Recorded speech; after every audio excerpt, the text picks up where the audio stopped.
Hey everybody, welcome to the No Shill Zone. Ben and I are back. How you doing, Ben? How was your holiday? Pretty good. How about you? Good, man. Good. Actually, like I was just saying to you before we started, I'm excited to get back into the charts, get back into kind of the groove. Holidays sometimes can throw things off, but it's Yeah. good to be back and it's good to talk charts. And we got a lot to talk about. We got a Bitcoin spot ETF that, from what I'm hearing, probably by Wednesday we have approval. The question is, does Bitcoin surge to the upside? Or does it fall? Is it a sell the news event or is it a buy the news event? What are your thoughts on that? Yeah. Well, I mean, I think it's interesting because I was in terms of its outperformance, like it's been relatively outperforming a lot of the rest of the asset class, right? And we can see that with the Bitcoin dominance. And this is something we spoke about a lot going into in last year and even I'm sure we'll speak about it a lot this year too.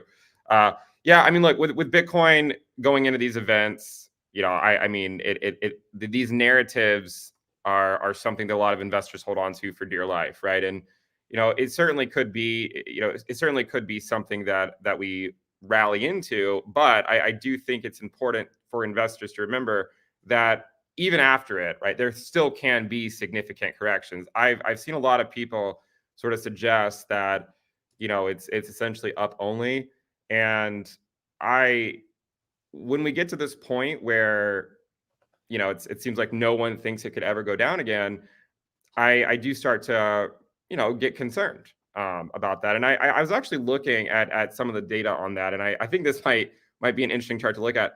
This is the number of days since Bitcoin had a 10% decline, and Wow. kind of going back through all of history. And it's only concerned with daily data.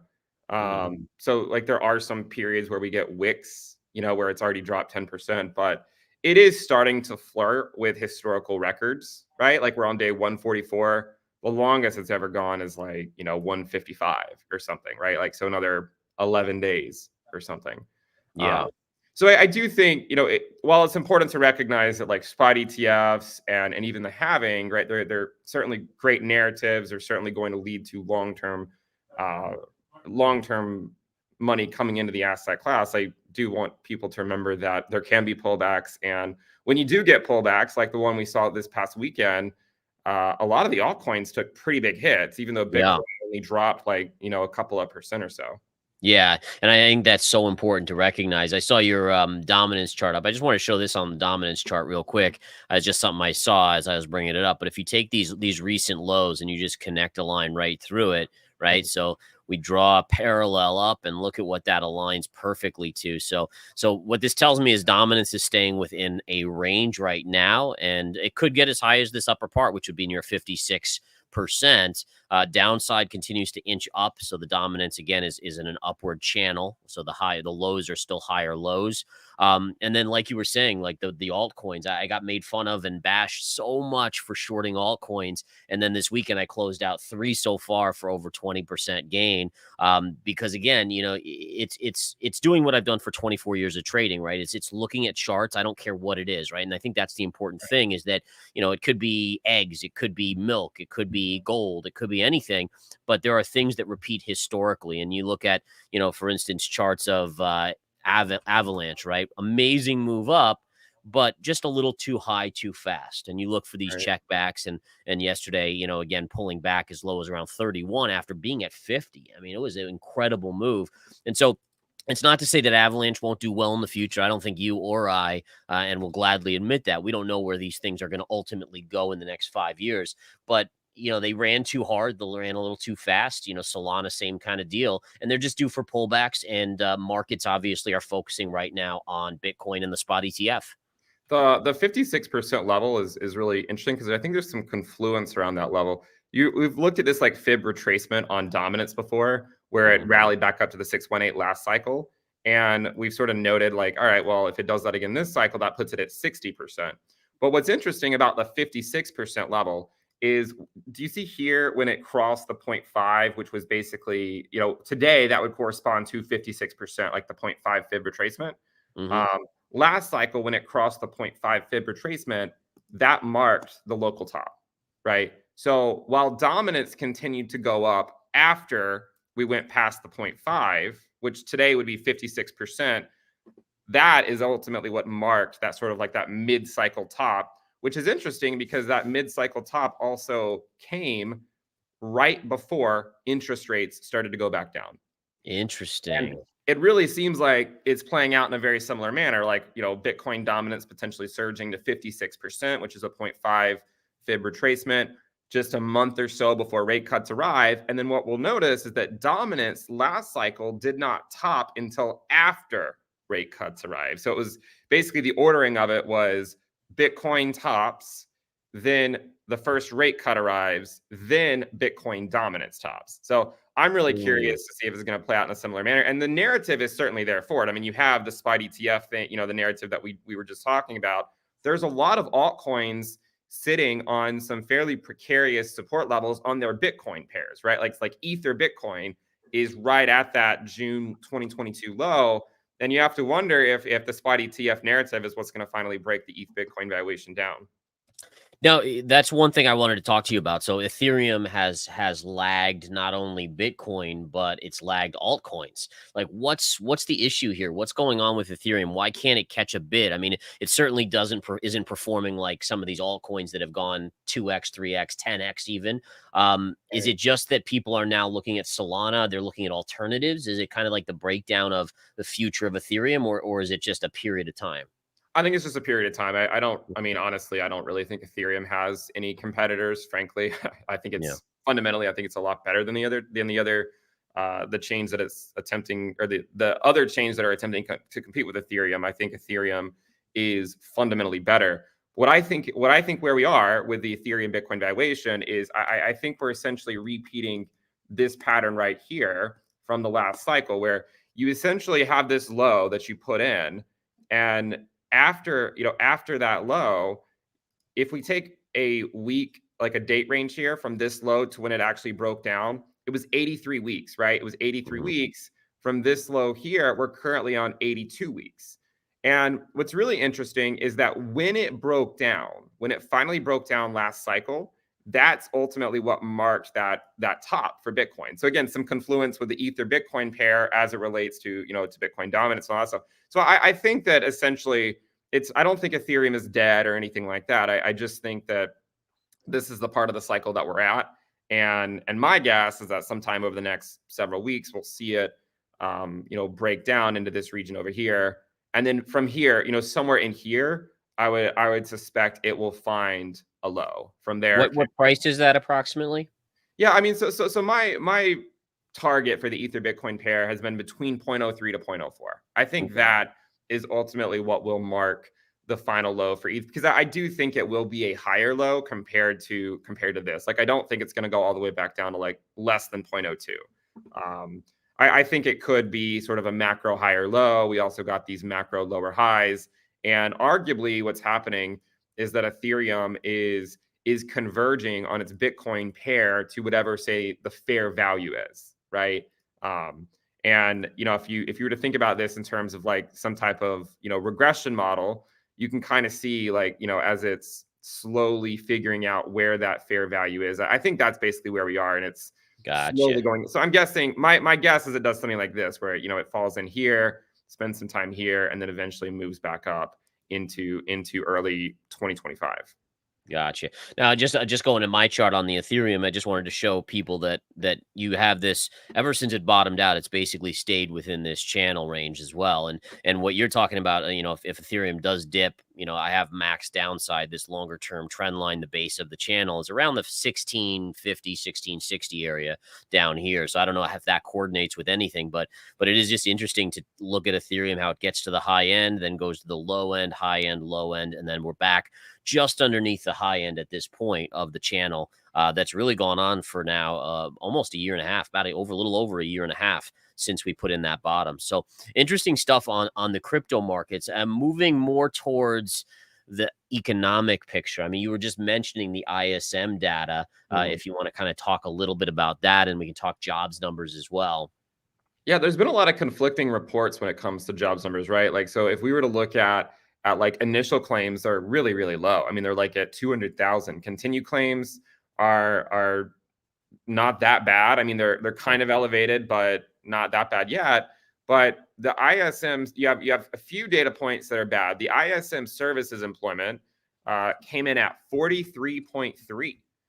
Which was a huge drop from the prior month at 50.7. So, I'm interested to see if this is a fluke, if it's just some type of fluke coming out of the holidays that's going to get, revised away next month, or if, it'll just shoot back up next month.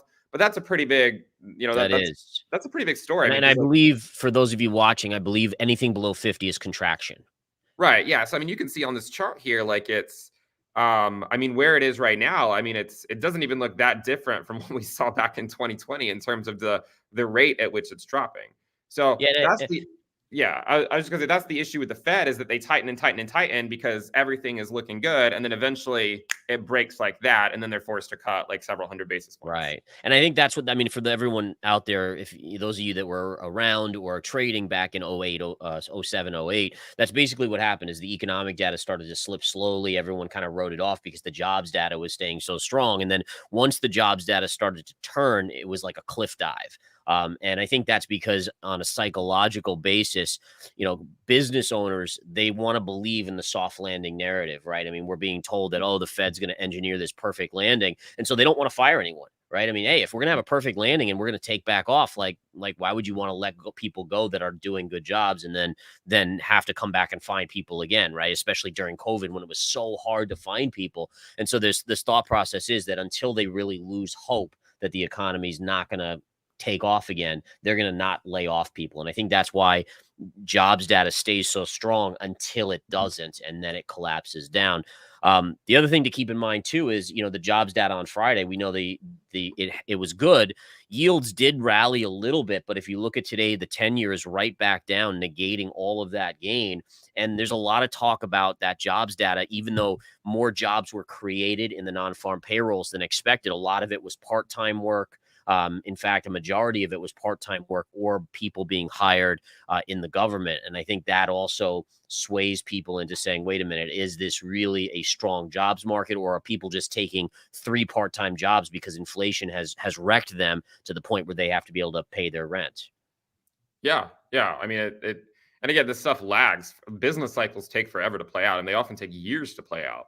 And this cycle has been taking a long time because there's been so much excess, in Yep. terms of all the money printing. There's so much liquidity just sloshing around, and it has been sloshing around for a long time. Look at job openings. Yes, it basically has gone down only since March of 2022, but there was so much excess, right? We were so far above the trend. It's taken 2 years just for job openings to basically get back to the prior trend. And so, now the Fed's got to figure out, well, how do they stop this downtrend, soon enough? Because, there's still a lot of monetary policy that has to work its way through the system that's likely going to continue to be a headwind for things like job openings, and so on and so forth. So I do think there are some areas of weakness in the labor market, and then other reports look fine. So right now we have the Fed basically saying, hey, we're going to cut 3 times in 2024. The market's been saying 6. Now it's 5.5 times, I think, somewhere in that vicinity. What's creating this disparity? I guess that would be my first question. And then number 2 is, what is your thoughts? Do you think it's 3, or do you think it's 6, or do you think it's somewhere in between? My thought, because if you look at this chart or the table from the CME group, it looks kind of just like, 25 basis point rate cuts every single meeting. But I think what we're seeing here is basically, and I think we've mentioned this before, is like a bimodal distribution where you have, some investors basically thinking that it's going to, the Fed's just going to slowly cut and there's not going to be any fallout from that. And then you have other people sort of banking on a hard landing where a few 25 basis point rate cuts isn't going to do anything. It's Right. not, if you're a business and you're not hiring someone at 5.5% rates because the consumer is too weak, if they go back down to 5%, it's not like that's going to immediately fix the business issues that they're having, right? There needs to be significant cuts. So my guess is that they will cut this year. I'm guessing the Fed will get the first rate cut in the first half of the year. Could be March. That's probably the best base case right now is about March. January is probably going to be too soon for a rate cut. Especially with inflation where it is, I think to save face, they probably should wait until March at least. But I would suspect there will be rate cuts this year. My guess, if I had to guess, I would say they'll probably cut initially. They'll probably cut 25 to 50, and then they'll recognize that that's not going to be enough. to sort of slow down bankruptcies and delinquencies and all that sort of stuff. And then they'll cut a lot more. And it could be, it could end up being a cut of several hundred basis points. I mean, 100, 200 basis points is always possible if they really need to get things back on track, if the economy starts to deteriorate. Do you think that rate cuts are coming this year, or do you think the economy is strong enough to hold out for the entire year without them?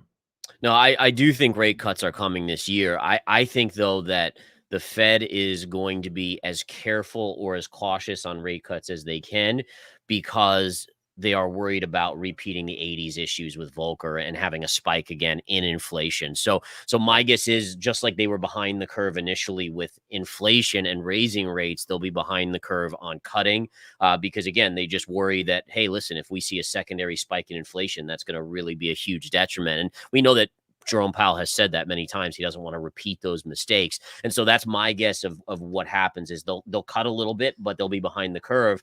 We'll slip into a much worse recession, and they'll have to overcompensate with more cuts either at the late this year or early in 2025.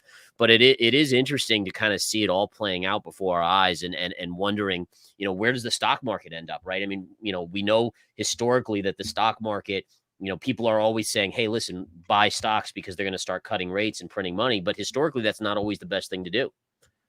Yeah. Well, I mean, I think a lot of times rate cuts, if we think about, like, logically, why would the Fed cut rates when inflation is as high as it is? I mean, like, if they start to cut rates 25 to 50 basis points, I think everyone's going to interpret that as like, well, think about how bad the economy must be if they're going to cut rates with inflation as high as it is. I also, you mentioned the financial crisis. I do like to compare this cycle to that one occasionally. It's important to recognize, everyone, that analogs do not play out in the same way ever. I've been tracking so many of these analogs for so long. They never pan out in the same way. But just for reference, just to get an idea of how long some business cycles can take, this is the S&P 500 ROI to low after inversion of the 3-month and 10-year yield. The blue line is this cycle, and then the light blue line is the financial crisis cycle. So, like, you can see how long it can take to play out. Like, just because it doesn't play out in a few months doesn't necessarily mean anything. And in fact, the S&P was still putting in new highs even a week or two out from right now during the financial crisis cycle. So again, it's important to recognize that, and you could also look at it, and look at other cycles as well, and see how for a long time they'll match, and then eventually they'll diverge. So again, it's not going to play out the same way the financial crisis did, but it is just something to be aware of, that, hey, these things can take years. Yeah, absolutely. And speaking of the S&P, if we take a look today, I mean, we've seen, we talked about it earlier before the stream, but we saw kind of one of the worst starts to the year on the S&P, on the NASDAQ, with the amount of down days. But one of the things that I like to just mention is that, when you look at the amount of upside that we saw, right? So if we take a look at the move from just late October into year end, you had a 17% move. And so to see what do we get? About a 2% pullback, 2.3, 2.25% pullback. Very, very normal, even though it kind of just happened to coincide with the start of the year. I've been going on record saying that unless we break some key metrics here, meaning this trend line right here, this pivot high here is the one I'm watching, right? So we put a line in there. You can see how you kind of hammered it and then broke out. As long as price on the S&P stays above basically 4,600, I think the S&P actually, I'm in the camp now that the S&P could actually make a run at 5,000 before we really see a bigger move to the downside. Now, if it violates and breaks below 4,600, then that's off the table. But again, it's just right now it's your run-of-the-mill pullback, and we're starting to creep up already. Yeah, I mean, I guess we'll see. I don't really have a strong opinion on the short-term price action. I think flows are bullish until next week, and then seasonality tends to not be that great for the S&P. So at least for the first couple of months, like if you were to look at here's a really interesting chart of year to date. Or sorry, this is the wrong. There's a really interesting chart that we've looked at a few times, right? But it's that year to date ROI of things like the S&P. And what I've seen a lot of times, we spent a lot of time looking at like pre-election year results. This is 2024 so far. And if you add on the average of all election years, this is kind of how it looks like. So it's really, currently it's a lot weaker than all, the average of all prior election years. But when you look at all prior election years, you can see that, there's it just chops around for the most part, right? Like there hasn't really been a clear direction for the first like 3 months, three to 4 months of the year on average. And one of the reasons for that is because election years, if you think 4 of the last 5 recessions occurred in election years, and so when you're overlaying things like 2020 onto the chart and 2008 and 2000, these are the years that really make it so that election years on average don't look as good as pre-election years. Interesting, interesting. What are your thoughts on where we're headed in, like, do you have any metals kind of thought processes? We know gold's been kind of hammering on a breakout level. It keeps getting rejected. I can show my gold chart real quick here. So here's your daily gold chart. And again, we're still hammering on this level, this 2075, 2080 level, but it still hasn't been able to break through. Would you expect it to break out? Yeah, I think I would expect it to ultimately break out if there is some type of larger pullback on the S&P this year, which I think we probably will see, because I think we will get yield curve uninversion at some point, and that there's going to be a reason for that.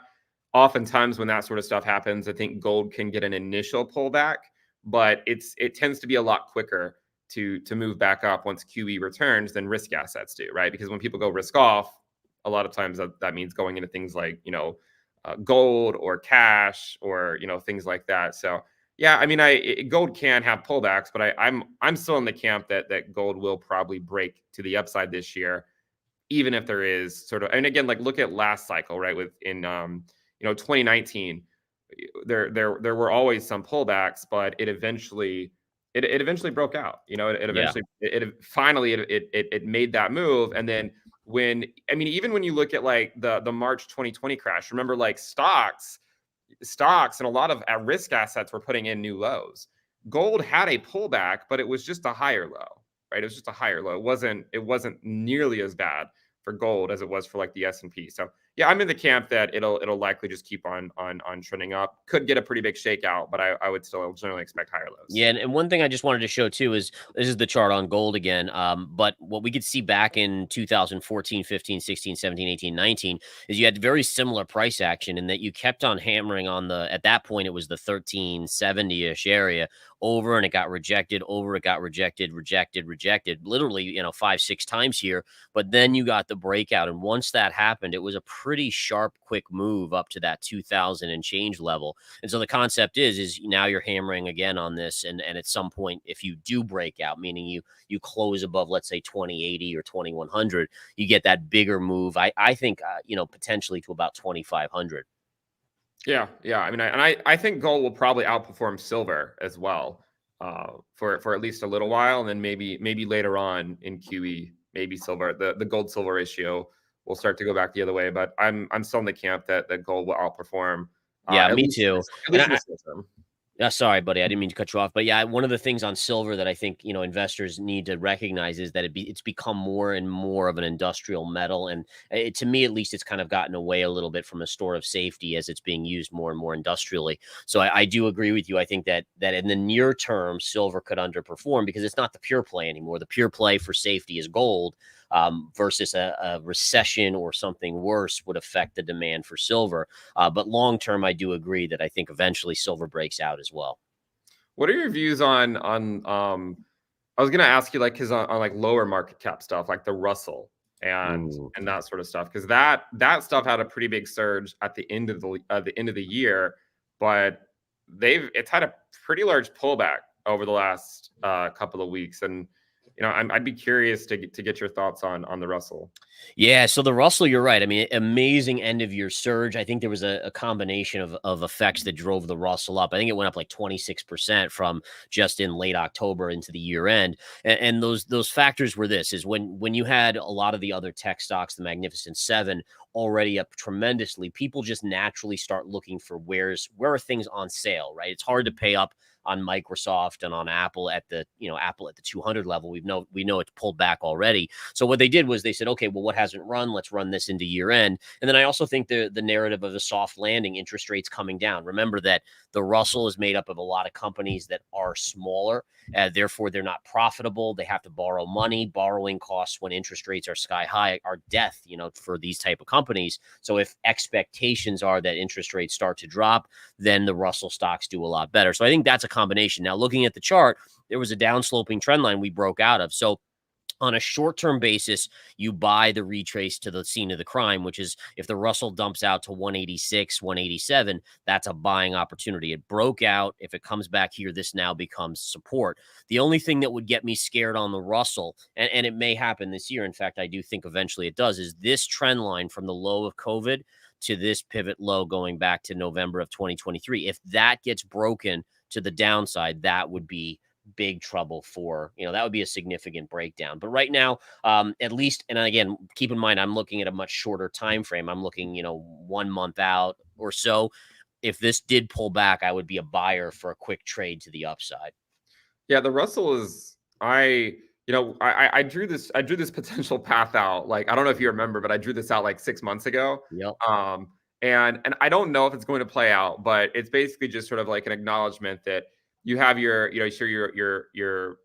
midterms year for 2014, your 2018, your 2022, and in both of those years, the Russell had a bear market, basically. Like it went down, and then in your pre-election years, it surged back to the upside, and then the election year, it cratered, and then I do wonder if it's going to repeat that, and it kind of makes sense when I think about it, because why would these lower market cap stocks start to do well again when QE comes back, right?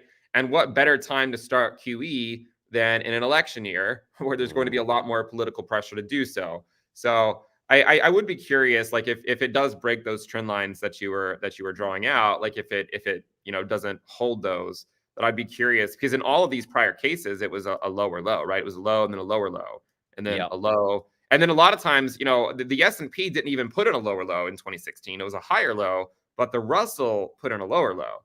And I'm curious to see if something like that will play out again. And then once the Fed goes back to QE, that's when this really starts to get strong again and starts to go on another larger run. Are you thinking that are you in the camp that we'll see a recession before this year is out? Like we will slip into a recession? Look, I mean, I think there's a decent chance of it. I think it's foolish to say one way or another, like definitively, like nothing has to happen. But it certainly seems like there's indicators suggesting that the Fed is behind the curve. Like job openings are going down. The ISM services looks pretty bad. I know the unemployment rate is still relatively low, but it is starting to curl to the upside when you look at sort of the macro trend. So it's hard to say. I mean, it's really hard to say. Predicting the time that these business cycles take to play out is honestly a fool's errand, in my opinion. Like I don't know how long it's going to take, but I will say there are enough indicators out there that suggest that there is weakness in the economy, and that it's it could hit us in 2024. Sometime before the elections, and give the Fed the excuse to start printing again. Because I have to believe that the politicians don't want to go into elections with interest rates at 5.5% and delinquencies on the move higher. And I think that's an important factor too to point out is, we've talked about, credit card debt north of $1 trillion, people in default left and right. Business bankruptcies are at their highest levels, I think, since 2012. And so there's lots, like you said, lots of stresses. We talked about that ISM number as well, and lots of other economic data. I did read something over the weekend, and I'll get more information on it, but banks are now holding 33% of the money that's invested in bonds, if you will, that banks are holding is now underwater, which is even more than during the financial crisis. I think it was about 5% during the financial crisis. And a lot of this is tied to the commercial real estate market, right? Commercial real estate is crumbling in terms of valuations. And there's a lot of, and this goes back to kind of the term that I used months ago in last March, called zombie banks, where because the Fed kind of did away with losing your money in banks, so you're not going to get the bank runs, which allows them to keep operating. But if you go under the hood of a lot of these banks, there's a lot of dead paper there, man, a lot of losses. And again, I don't know when that all gets unwound or how it comes out. But these type of things, you have to be, as an investor, smart, do your due diligence, risk assess. I think risk assess is a key thing for investors overall, and just be aware, man. Be aware that under the belly of this market is a lot of negative stuff out there.